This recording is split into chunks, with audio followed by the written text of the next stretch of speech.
السلام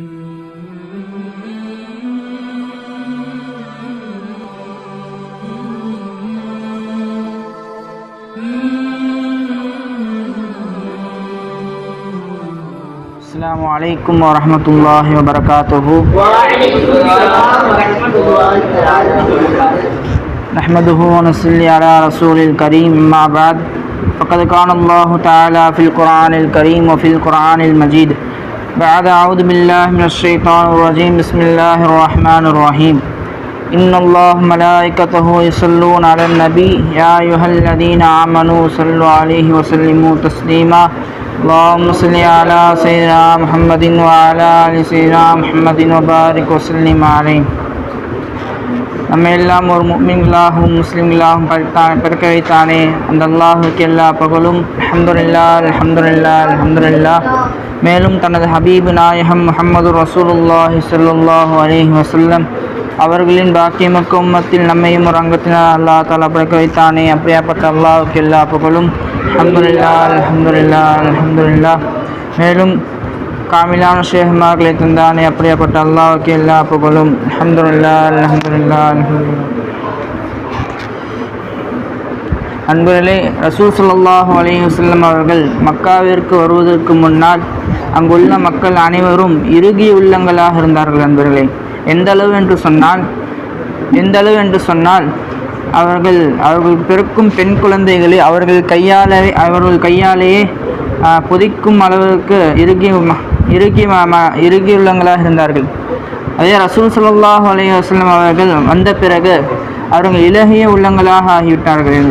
எந்த என்று சொன்னால் ஒரு எறும்பை அவர்கள் மிதித்து விட்டார்கள் என்றால் அந்த எறும்பு துடிக்கும் எப்படி துடிக்குமோ அதைவிட சஹாபாக்கள் துடிக்கிறார்கள். என்பர்களே, உமர் ரலியல்லாஹு அவர்கள் அத்தா சொல்கிறார்கள், உமரே நீ ஒரு ஒட்டகம் மேய்க்கக்கூட லாய்க்கில்லை என்று உமர் ரலியல்லாஹு பார்த்து அவங்க அத்தா சொன்னாங்க. ஆனால் எப்போ ரசூல் ஸல்லல்லாஹு அலைஹி வஸல்லம் அவர்களுடைய கையை பிடிச்சாங்களோ அதற்கு பின்ன இரண்டாவது கலீஃபாவாகவும் அமீருல் முஃமினீன்களாகவும் பல லட்ச கிலோமீட்டருக்கு அதிபதியாக உமர் ரலியல்லாஹு அவர்கள் ஆனார்கள். என்பர்களே, ரோம் நாடு பாரசீக நாடு மக்கள் எல்லாம் அந்த அரபு நாட்டை பற்றி சொல்லுவாங்க, இந்த அரபு நாடு எதுக்கு தான் இருக்குது அப்படின்னு சொல்லுவாங்க. அங்கே இருக்கிறது எல்லாமே சண்டை போட்டு எல்லாம் இருக்காங்க, அந்த எதுக்கு வாழ்கிறாங்களே அந்த மக்கள் சொல்கிறாங்க. ஆனால் எப்போ ரசூல் ஸல்லல்லாஹு அலைஹி வஸல்லம் வந்தார்களோ அதற்கு பின்னால் உமர் ரலியல்லாஹு அவர்கள் ஆட்சி காலத்தில் அவர்கள் ஆட்சியை போல் அரபு நாடு ஆட்சியை போல் எந்த உலகமும் ஆட்சி செய்யாத மாதிரி ஆட்சி செஞ்சாங்க உமர் ரலியல்லாஹு. இதுவரையும் ஆட்சி என்று சொன்னால் உமர் ரலியல்லாஹு ஆட்சி தான் என்று சொல்வார்கள். ஒரு முறை ஹாலித் ரலியல்லாஹு அவர்கள் பல படைகளுக்கு தலைவராக இருந்தார்கள். அவர்கள் ஒரு முறை ஒரு அடிமையை பார்த்து கருப்பு அடிமை என்று சொல்லிவிட்டார்கள். அதற்கு ரசூல் ஸல்லல்லாஹு அலைஹி வஸல்லம் அவர்கள் அந்த அடிமை மன்னிக்கும் வரை உன்னை அல்லாஹ் மன்னிக்க மாட்டான் என்று சொல்லிவிட்டார்கள். அதற்கு ஹாலித் ரலியல்லாஹு அவர்கள் அழுது கொண்டே அந்த அடிமை இருக்காங்களே அவங்க வீட்டோட வாசலுக்கு முன்னால் படுத்துக்கொண்டு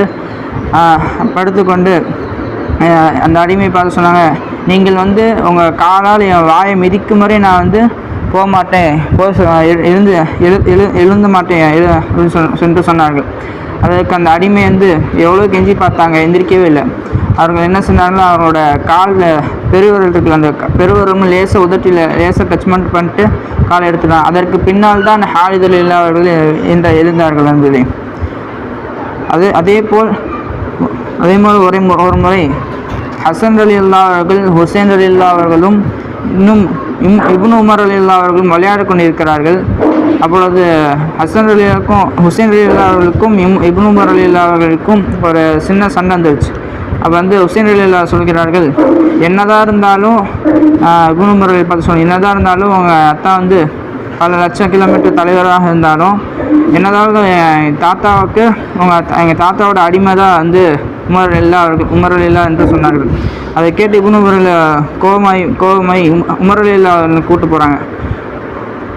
தந்தை இது மாதிரி சொல்லிவிட்டார்கள் என்று சொல்லிவிட்டு உமர் ரலியல்லாஹு ஹுசைன் ரலியல்லாஹு கையும் பிடித்து அப்புறம் இப்னு உமர் கையை பிடித்த ரசூல் ஸல்லல்லாஹு அலைஹி வஸல்லம் ரவுலாவுக்கு முன்னால் சென்று, யா ரசூலுல்லாஹ் உங்கள் பேரப்புள்ள சொல்கிறாங்க பாருங்க, இது மட்டும் நான் தான் என்னதான் இருந்தாலும் என் தாத்தாவோட அடிமை தான் உமர் ரலியல்லாஹு சொன்னாங்க. அவங்க பேரப்புள்ளையே சொல்கிறாங்க, யா ரசூலுல்லாஹ் நீங்கள் அடிமையை ஏற்றுக்கோங்க யா ரசூலுல்லாஹ் என்று அவங்க சொல்லுவாங்க.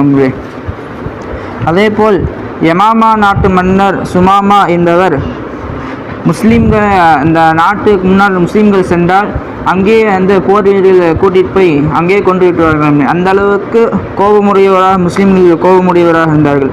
ஒரு முறை சஹாபாக்கள் இந்த அரசரை பார்த்த வெளியே அரசர் வந்திருந்தார். அந்த சஹாபாக்கள் எல்லாம் அனைவரும் சென்று அந்த அரசரை பிடித்து கொண்டு வந்து ரசூல் ஸல்லல்லாஹு அலைஹி வஸல்லம் வந்து நிப்பாட்டிட்டாங்க. யார் ரசூலுல்லாஹ், இவர்கள் வந்து நம்மளோட சகோதரன் அனைவரையும் கொண்டு விட்டார்கள் யார் ரசூலுல்லாஹ் என்று சொல்லும்போது, இப்பொழுது நீங்கள் சொல்லுங்க யார் ரசூலுல்லாஹ், இப்போயும் இவங்க கண்டத்துண்டு வெட்டி போட்டுக்கலாம் என்று அப்படி சொன்னார்கள். சஹாபாக்கள் சொன்னார்கள், அதற்கு ரசூல் ஸல்லல்லாஹு அலைஹி வஸல்லம் அவர்கள் அவ்வாறு செய்ய வேண்டாம், நீங்கள் இவர்களை மஸ்ஜிது நபியில் உள்ள தூணில் போய் இவர்கள் கட்டி போடுங்கள் என்று சொன்னார்கள். அதற்கு பின்னால் கட்டி போட்டார்கள், அந்த மன்னரை கட்டி போட்டார்கள். அதுக்கு பின்னால் அங்கே உள்ள ரசூல் ஸல்லல்லாஹு அலைஹி வஸல்லம் சஹாபாக்கள் பயான் செய்கிறது, ரசூல் ஸல்லல்லாஹு அலைஹி வஸல்லம் தொழு வைக்கிறது எல்லாத்தையும் அந்த மன்னர் பார்த்து கொண்டே இருந்தார்.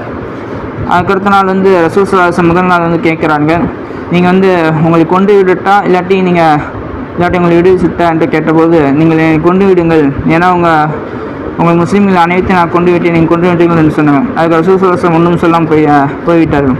இரண்டாவது நாள் அதே போல் ரசூல் ஸல்லல்லாஹு அலைஹி வஸல்லம் செய்கிறதெல்லாம் அந்த மன்னர் பார்க்கிறார்கள். அதே போல் மூன்றாவது நாளும் ரசூல் ஸல்லல்லாஹு அலைஹி வஸல்லம் செய்கிறதை பார்க்குறாங்க. பார்த்த பின்பு ரசூல் ஸல்லல்லாஹு அலைஹி வஸல்லம் அவர்கள் சொல்கிறார்கள், அந்த மன்னரை போய் நீங்கள் விடுவிச்சிருங்க என்று சொன்னார்கள். அதுக்கு சஹாபாக்கள் யார் ரசூலுல்லாஹ், நம்ம முஸ்லீம்கள் அனைவரும் அவன் தான் கொண்டா, அவங்களுக்கு எப்படி விடுவிக்க அப்படின்னு சொல்லுவாங்க. ரசூல் ஸல்லல்லாஹு அலைஹி வஸல்லம் சொல்லிட்டாங்கன்னு போய் விடுவிச்சிட்டாங்க. அதற்கு பின்னால் அந்த மன்னர் வந்து மஸ்ஜிது நபிக்கு பக்கத்தில் ஒரு கிணறு இருக்குது, அந்த கிணத்துல போய் குளிச்சுட்டு அங்கேயே உதவி செஞ்சு விட்டு அங்கேருந்து வந்து ரசூல் ஸல்லல்லாஹு அலைஹி வஸல்லம் வந்து யார் ரசூல், நான் வந்து முஸ்லீமாக ஏற்றுக்கொள்கிறேன் வந்து அங்கேயே வந்து ரசூலுல்லாஹி முஹம்மது ரசூல் வந்து இது கலிமா சொல்லி முஸ்லீம் ஆகிட்டாங்க. அதுக்கெல்லாம் சொன்னாங்க, யார் ரசூலுல்லாஹ், இந்த உலகத்திலே பிடிக்காத முகமாக இருந்துச்சுன்னா உங்கள் முகமாக தான் இருந்துச்சு, அதே போல் இந்த உலகத்திலே பிடிக்காத பேராக இருந்துச்சுன்னா இந்த உங்கள் முகமாக அவங்க பேராக தான் இருந்துச்சு யார் ரசூலுல்லாஹ். ஆனால் இப்போ இந்த உலகத்திலே பிடிச்ச முகம் வந்து உங்கள் முகமாக தான் இருக்குது, அதே போல் உலகத்திலே பிடிச்ச முகம் தான் உங்கள் பேர் தான் இருக்குது வந்து இது என்று சொன்னாங்க. அந்த அளவுக்கு ரசூல் ஸல்லல்லாஹு அலைஹி வஸல்லம் காதல் செஞ்சாங்க. அதாவது ரசூல் ஸல்லல்லாஹு அலைஹி வஸல்லம் சொன்னார்கள், அஸ்ஹாபிகன் நுஜூம் ஃபபி ஐயிஹிம் இக்ததைத்தும் இஹ்ததைத்தும், என்னுடைய சஹாபாக்கள் நட்சத்திரங்களை போன்று, அவர்களை நீங்கள் யாரை பின்பற்றினாலும் நீங்கள் நேர்வழி அடைந்தீர்கள் என்று சொன்னார்கள். அதே போல் ஒரு முறை ரசூல் ஸல்லல்லாஹு அலைஹி வஸல்லம் அவர்கள் ஒரு சஹாபி வருகிறார்கள், யார் ரசூலுல்லாஹ், நான் இஸ்லாத்தை ஏற்றுக்கொள்கிறேன், ஆனால் ஜினா மட்டும் என்னால் விட முடியாது யார் ரசூலுல்லாஹ் என்று சொல்கிறார்கள். அவர்கள் ரசூல் ஸல்லல்லாஹு அலைஹி வஸல்லம் எப்படி பண்படுத்துகிறார்கள் என்று நம்ம அதை கவனிக்க வேண்டும். அவர்கள் சொல்கிறார்கள், ரசூல் ஸல்லல்லாஹு அலைஹி வஸல்லம் சொல்கிறார்கள், அந்த நபரை பார்த்து சொல்கிறார்கள், உங்களுடைய மனைவி இது மட்டும் நீங்கள் பார்க்கும்போது உங்கள் மனைவி வந்து யாராச்சும் கூட போய் ஜினா செய்கிறாங்க, அப்படி பார்த்து நீங்கள் அவங்க என்ன செய்வீங்க என்று சொன்னாங்க. அதுக்கு அந்த சஹாபி அந்த நபரை அந்த சொல்கிறார்கள், யாரும் சொல்ல அந்த நேரத்திலே அவங்க ரெண்டுத்தையும் கொண்டு விட்டுருவேன் அப்படின்னு சொல்கிறாங்க. இதே இவங்க பெண் பிள்ளை வந்து யார் கூடயாச்சும் ஜினா செய்கிறாங்க, அப்போ என்ன செய்வீங்க யாரும் சொல்ல அந்த நபர்கிட்ட கேட்கும்போது, யாரும் சொல்ல அந்த நபர் ரொம்ப கோபமாயிட்டாங்க, இது கத்தியில் வாலில் கை வச்சுட்டு யாரும் சொல்ல நீங்கள் இருந்தாலும் விடுறேன், இதே இடத்துல யாராவது சொல்லியிருந்தாங்கன்னா அந்த இடத்துலையும் அவங்களை வெட்டியிருப்பேன் என்று சொன்னார்கள். அதே போல் ரசூல் ஸல்லல்லாஹு அலைஹி வஸல்லம் சொன்னார்கள், அதே மட்டும் தான் நீங்கள் ஜினா செய்கிறீங்களே அந்த பெண்மணியும் யாராச்சும் அம்மாவோ யாராவது தங்கச்சியாவோ இல்லை மனைவியாக இருப்பாங்க அப்படின்னு சொல்லுவாங்க. அதுக்கு முன்னால் அந்த நபர் வந்து இது மாதிரி வாழ்க்கையில் நான் ஜினா செய்ய மாட்டேன் என்று சொல்வார்கள். இதே போல் வாழ்க்கை நல்லா சொல்லுங்கள்.